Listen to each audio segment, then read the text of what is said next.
I have not adjusted the coilovers yet on the S5, but she's low. I still have to put the rear ones on, but the front, that is a nice height. That front is tucked, nice and slammed. I like it. This passenger side was a little tough, but I got it coming out finally. I used some heat and my breaker bar along with my jack. I used my breaker bar, put my breaker bar in here, and it was so tight I was scared I was going to break it off, so I didn't want to snap the head off. So I used my jack and put it under the end of the breaker bar and cranked it up to keep a constant load on here. I applied heat with the torch, lightly tapping a little bit here and onto the shock itself. And as I slowly started cranking and kept the heat constant, I can hear this popping and kinking loose. So the force applied to it was enough to finally break it free to the point where I can thread it out. So that was a little trick of the trade that worked. Look at all the corrosion on this bolt from coming out of here. This white powder corrosion just flaked off the bolt as I was getting it out. So that was causing it to seize up nice and tight up in there. Challenges, challenges, challenges. So I have the original rear shock out in preparation to installing the lowering springs. I loosen up the bolt here, and there's another one under the car to lower the subframe using the scissor jack to push down on this so I can release some of the tension off the spring. And I have the spring out, but technically I had to remove this lower control arm so I can get more play. And as you can see, that bolt snapped off. Not good at all. It broke off. I mean, this is ridiculous. So now I have to remove the control arm. So I'm taking the rear bolt out and I have to drill and tap this thing out. And so unfortunately, this is the remaining part of the bolt that broke off. I'm going to shave it off flush and then drill and tap this for a new bolt. So I'm working on getting this broken bolt off, and I drilled and stepped it up with the drill bit set and used a bolt extractor. So luckily I stepped it up enough to use a large extractor, something that won't break off in there, and that I can get it out. Wow, that thing was in there. So we got her out.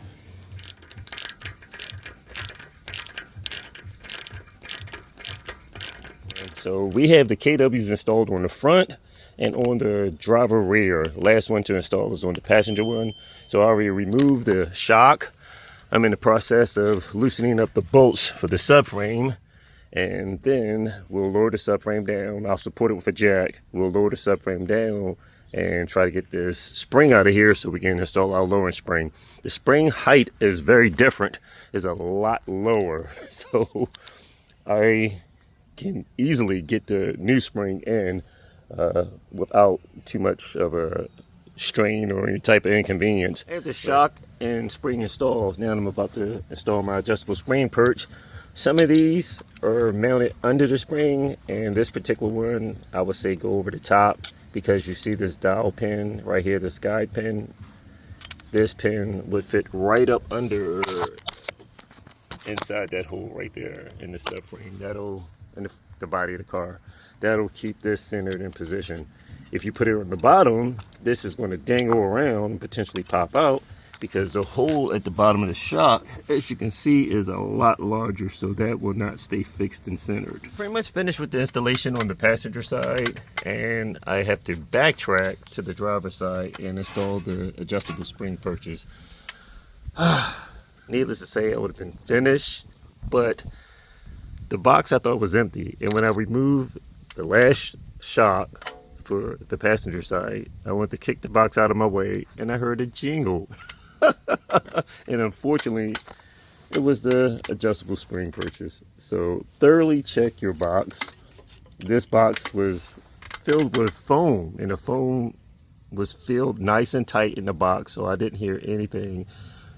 All the contents was 95% of the contents was up top, and box was empty. But At least I thought it was. But well, that's a wrap for the installation of the KWs. We have these babies installed on all four corners. I just set some baseline settings on the shocks at the back. So it's been a challenge. I didn't expect broken bolts and stuff like that, but that should be the norm when it comes to, unfortunately, working on vehicles that has well over 60 or 70,000 miles. These bolts tend to get seized up in position, especially in climates like this in Baltimore. After installing the KWs on a S5, I wanted to knock out a few more challenging tasks, and that is not installing the fender liners. It was this front tow hook. After my front end got clipped, this snapped off. This was my license plate holder, and it's made out of aluminum, and this broke off and sheared the other half off inside the threaded insert. That was not good at all. So it was very tedious and time consuming, a lot of drilling, and this is somewhat of a hardened aluminum, but a lot of aluminum flakes drilling, using my Dremel tool and drilling through it and grinding out, and finally managed to get it out and get the proper tow hook back into position and threading nice. So this little thing was a pain in the derriere trying to get it out of there. So next step will be installing the fender liners, and I really like these newer plastic style liners compared to the original factory ones. These things hold so much moisture and a tremendous amount of dust and debris. It is insane. It's just, you see so many technicians and mechanics working on vehicles, and there's a cloud of dust, and just inhaling all that stuff is just not helpful at all. It's very harmful to your health, is inhaling all those particles. These are lighter, less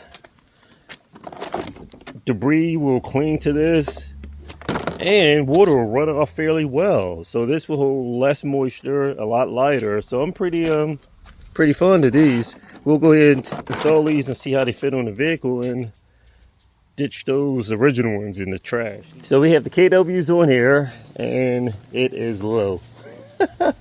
I mean, nice at the front, a little too low at the rear. Definitely too low.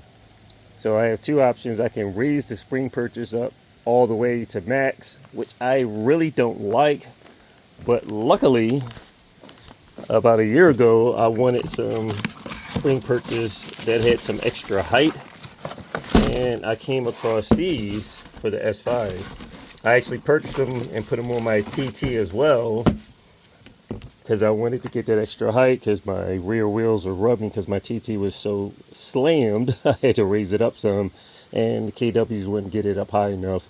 Eventually I'll probably just put some different wheels on a car that is not as wide, or when I install the wide body kit, I'll flare out the fenders enough to clear the tires, so that way we can still keep that wide stance. But back to the S5, these purchase are taller in height than the KWs that's on the car, and that's one of the things that kind of attracted my attention to these.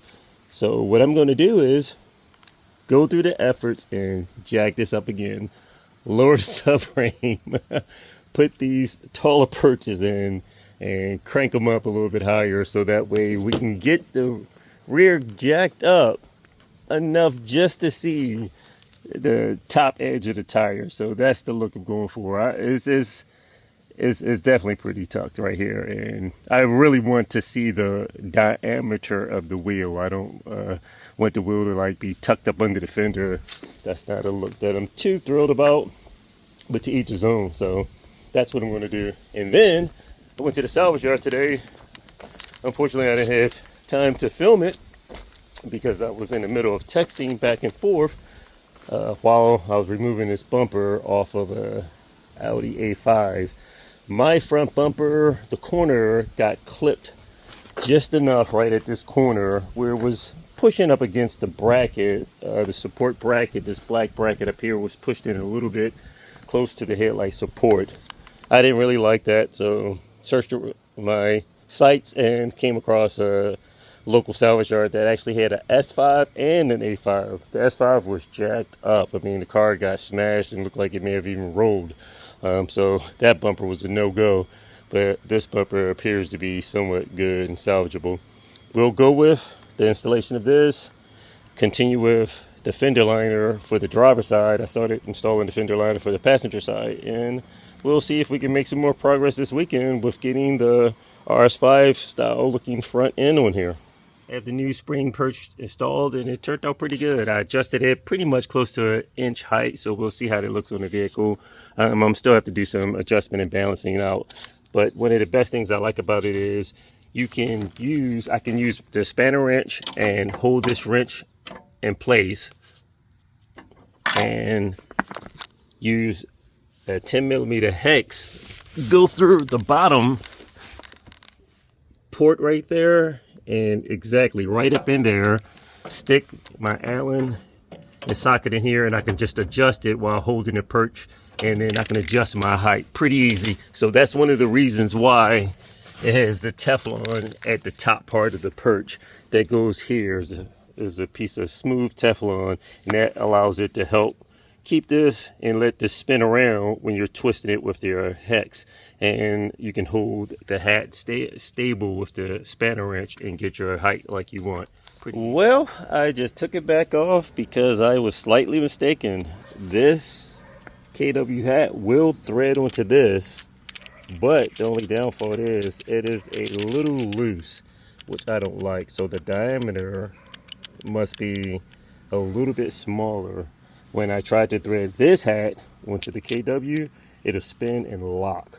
So that's a no-no. So I'm going to have to keep 2 different spanner wrenches whenever I do need to make adjustments. No major deal. I installed the new taller spring purchase, so the rear height is sitting at a good level, something that I'm pretty good and satisfied with.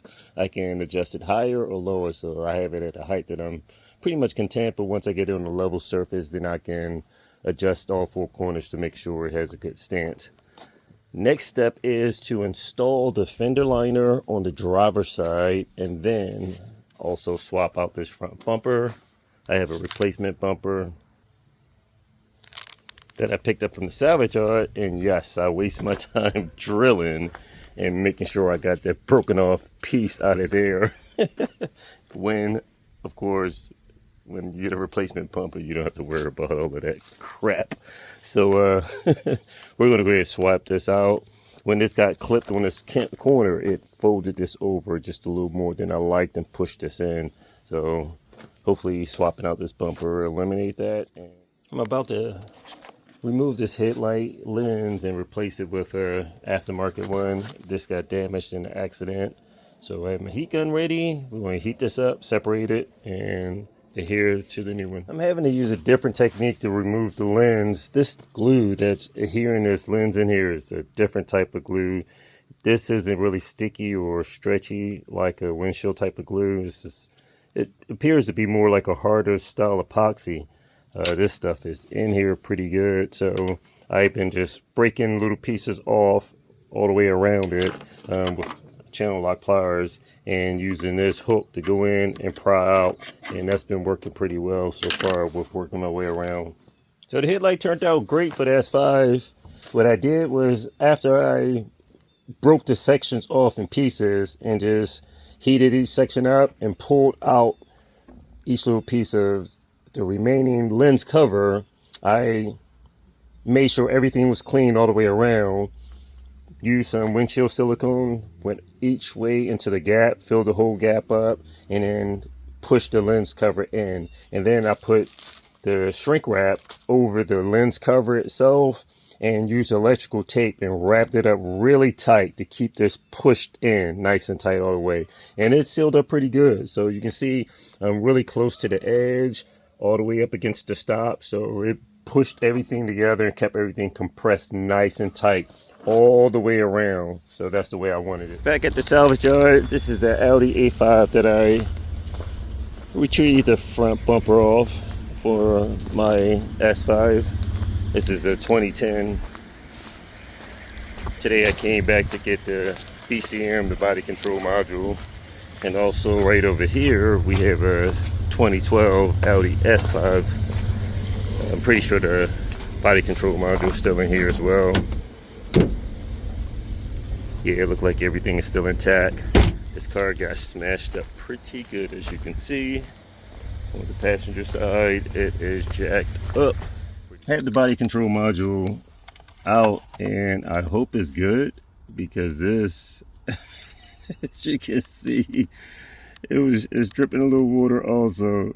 So hopefully the water may have only gotten in here after this car sat and didn't get filled up with water while it was powered up, which will short out a lot of the circuits on the inside of this. But hopefully we can just dry it out and it'll be good to go. We'll see. I'll maybe check the part number also, and possibly grab the one from off the S5 as well. But I want to take a look and compare the part numbers on the body control modules to see with a 2-year difference if they pretty much kept the same part number or if it differentiates. So you start off by removing the side panel right here. Get a flat tip screwdriver, you can stick it up under here and pry your way around. Take that off. Remove this screw right here, and you have several other screws under here. This airbag let loose down here, so it screws under here all the way across at the bottom that secures this front panel. Once you loosen this and those around, this should pop forward and pop out. So I had the airbag removed. It was a pain in the butt because by the airbag blowing up, it was hard to slide out the front part of the lower dash. So next step is I'm going to remove this bolt right here. It's the T20, part of the cooling duct system, heating and cooling duct. Take this out. And then this will just tilt downward. You can disconnect that sensor also, temperature sensor that's inside this duct. Next, I will use a 10mm and take this off right here. Once you take this wire off, this terminal connection, then we'll tilt this part of the little, I guess, sub panel out of the way, like this little relay fuse panel right there. So with that nut loosened, it stays connected to the terminal. Let's see if we can get a little light in here, get a better look. Okay, this connector, you push this forward right there. So let's see if I can get a screwdriver and point to it to identify it a little bit better. You push this forward, this clip, and when you push this forward, that'll allow the unit swing down, as you see right here. And it's got tabs, 2 tabs like on the other side that's up in here that holds it in place. Those 2, or at least one, I think it's 2, but either way, once you swing this down, you have it out the way there. You can see it's 2 tabs right there that holds it in place. And there's your body control module right there. So this pops out fairly easy from this point. You want to loosen all your connectors up first. And once you loosen up your connectors, it's just a matter of, if I'm not mistaken, just pushing this section forward, and it should drop down. Little lever right here. Oh yeah, you pull it forward, and the unit should fall right out of place. Yeah, see? There it is right there. So it's ready to drop out. All I have to do is pretty much, like I said, take loose my connectors. Kind of wondering if this one is full of water also. So let's take these connectors loose. We'll see if this one fills up with water also. I would not be surprised because this car windshield was shattered and there's a possibility a lot of water could have got inside there. So it appears that these may have been possibly a similar part number, the one from the 2012 S5 and compared to the 2010 A5. You can see the last few digits. This 063P is in Paul, 063P is in Paul, so these match up. So it appears that this number, part number, may have been the same. This 8K0907-063P. So yeah, I'm not pleased with the way this looks. This is faded up pretty good, even though it has OK on here. I'm not sure if it is. But yeah, that is disturbing. There's a possibility water could have leaked in here before and it heated up. Did it discolor, cause the sticker to discolor? I'm not really sure. But I would be curious to see the insides of this one. Now, yeah, now that this residual water from here possibly leak also, so it may have still gotten saturated possibly. Yeah, it's a possibility it did. I took the 5 bolts out of the bottom cover and removed the 2 clips at the top, the retaining clips. And on the inside of this thing, it looks a little horrible. You can tell where, yeah, water have definitely got inside here. And the board doesn't look like it's shorted out possibly, but it looks a little horrible. You can see certain locations where surface rust was starting to build up an oxidation on the terminals, and some of these terminals may short out with this oxidation building up and crossing over on a lot of these terminals. So this board doesn't look too good. I've heard of a few people using electrical cleaner and cleaning up the board and putting it back in, and things started back working. But yeah, you can see a lot of these components are definitely oxidized pretty good. So next step, let's pop open the one that came out of the A5 and take a look at that. I removed the cover off the body control module from the A5, and this one looks tremendously better. It was a little water, you can see at the top where it's moist and wet, where water had settled up in there. But for the most part, this board looks a lot better compared to the one that came out of the S5. Yeah, this looks a lot better. So of course, we're going to go ahead with the A5 selection. The S5 looked horrible, so I just put this back and set it over here just in case maybe I wanted to come back and get it if this one looked horrible or something. But hey, like I said, let's pop them apart. So I'm kind of really curious to see how the board in my car looks, because mine apparently shorted out somewhere on a circuit board, and my right marker light as well as fog light just totally shot out. So that's a common issue with these. If this works fine and I can adapt this to my vehicle using a Vacom, then I will seal this once I put it in the car. If everything's functioning properly anyway, I'm gonna seal it up pretty good. A lot of times at these salvage yards you can find some good finds, but someone snatched up the brake rotors off this Audi Q7. They snatched up the calipers per se, the probably 4 in the rear, maybe 6 piston up front. These calipers were snatched up, and as well as the Porsche Cayenne that's right next to it. They grabbed the front ones off of here too. But they may be coming back, or they just left the rear. So you can see these are the rear 4 piston calipers. If I didn't already have a few sets myself, I would definitely remove these tires and snatch up on these calipers also. I purchased this upper strut support a while ago for S5, so hopefully it fit the V8 version. We'll see. I would have to move this piece, set it down beneath these AC lines, and run this bolt for the strut through here. And on the opposite side, it appears the other strut bolt may fit through this one. And these 2 back here for the bracket, this will go around the strut tower here, and these 2 other bolts should fit into there. So that'll look good, as well as give it a little extra support, therefore to reduce some of the chassis flex, because I think because of the flexing of the chassis that may have resulted from my windshield not sealing proper, and I have a leak up in this upper area, and it leaked water through and leaked down into the steering column. But I think what may have ultimately damaged my body control module was when the original owner of the car or some shop worked on this before, and they may have been checking the fuses. They had all of this removed, and when you gain access to the fuse box, it's 3 bolts that support that box, and it only had 2, so it wasn't seal tight. If a lot of water and rain settles up in here, it'll drain down into that, and right up under here, this section of the car, you have that body control module, and it'll fill up with water and be done.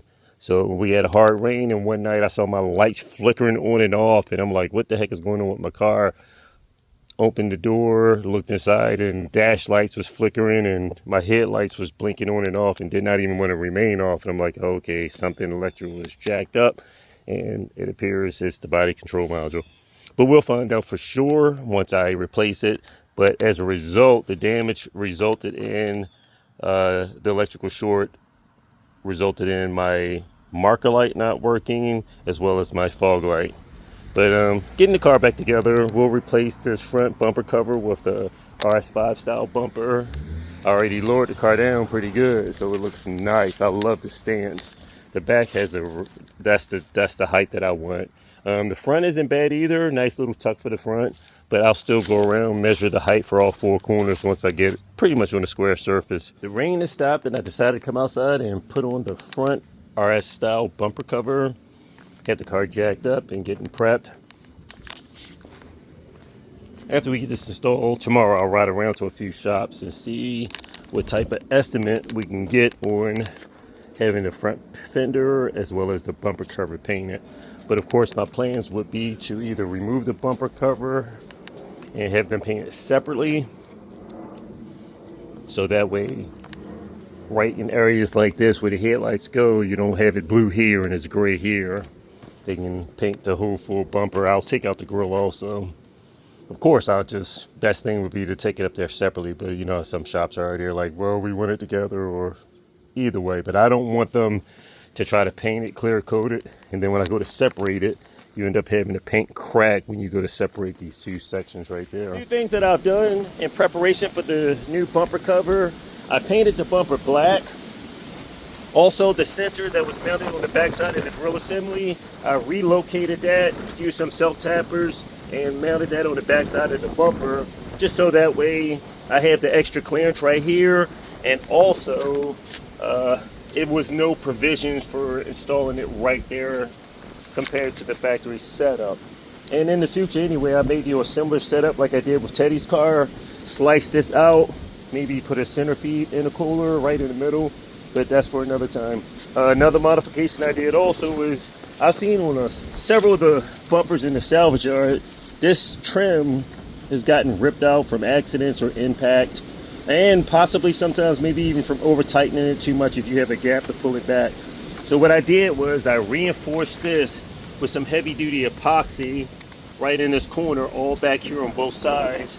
So that way once I bolt it in position, and there's a little more reinforcement on the back side of this on both sides. I have to pack all my tools up. Rain came through, electric cords are wet, all my tools, cell phone, everything on the workbench. This rain came down. I mean, the ground is soaking wet. So I'm still packing up my tools real quick. This rain is coming down. I wasn't expecting this. Soaked and wet.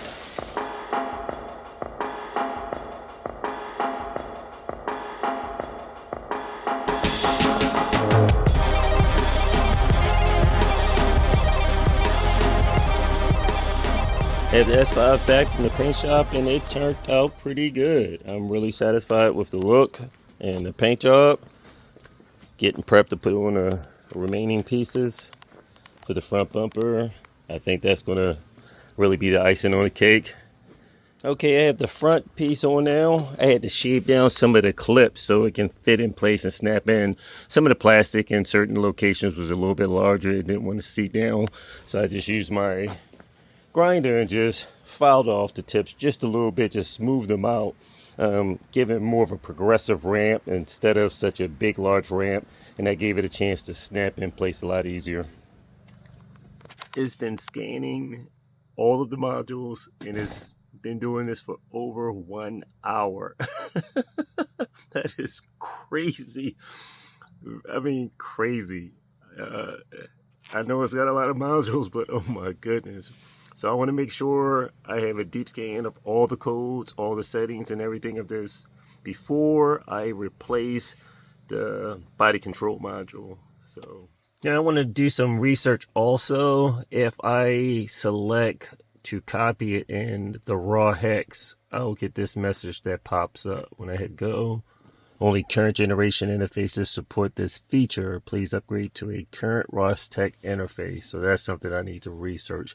But it appears I was able to do a deep scan in the pre-labeled file. So I may also, I know it's getting late, try to CVS file, see if that'll work also. Hopefully it doesn't take too long. It's already getting late. And this scan took well over an hour. Let's give it a shot. Yeah, apparently it'll do CVS file also.